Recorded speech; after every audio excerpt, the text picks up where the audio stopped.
Good day.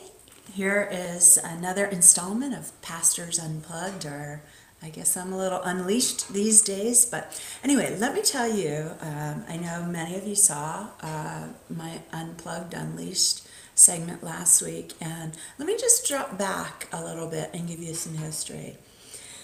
Most people don't know this about me, but I'm a Republican. And 6 months ago, I would have said conservative, middle of the road, maybe. And 6 months ago, I preached that it wasn't about black lives, all lives matter. But I want to tell you that now I have come to see that there really is a racism divide in our country. And I'm becoming very passionate about that.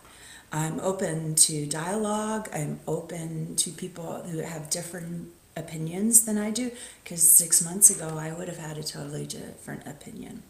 But what I recognize now is that it's not just about police brutality. Police brutality really is just a symptom of the disease of racism. And I don't want us to focus just on police brutality, because that kind of puts the rest of us off the hook and say, well, it's the police departments, they need to clean up the bad cops. And of course we do want all the many hundreds and thousands of outstanding police officers to weed out the ones that are causing these issues, the ones that are bringing their racist views into their job.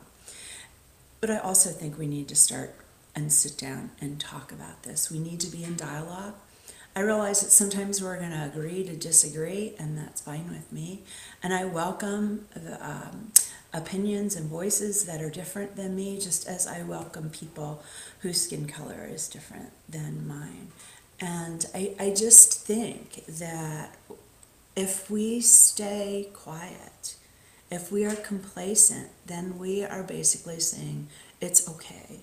And so I'm saying it's not okay in our country right now. It is not okay for the degree of racism that occurs. It's not okay to be judged first by the color of your skin rather than the quality of your person and your character and your values and your morals.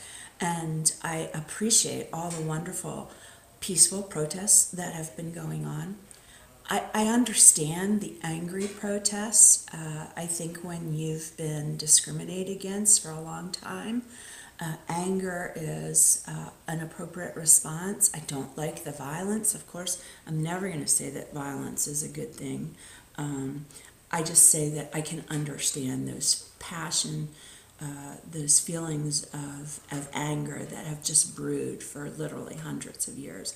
So I hope that you will join with me in opening a dialogue, of working with one another, because you know, this is what I know for absolute certainty, that God loves every person, that God created every person. God created us male and female.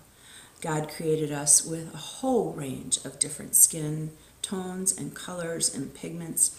God created us to be very diverse in our opinions and our thoughts and in our minds. And it's in that diversity when we come together and we strive to be responsive to our call as Christians, to spread the good news that God loves everyone. And we need to do that. We need to stand up and we need to be counted. We need to end racism for once and for all.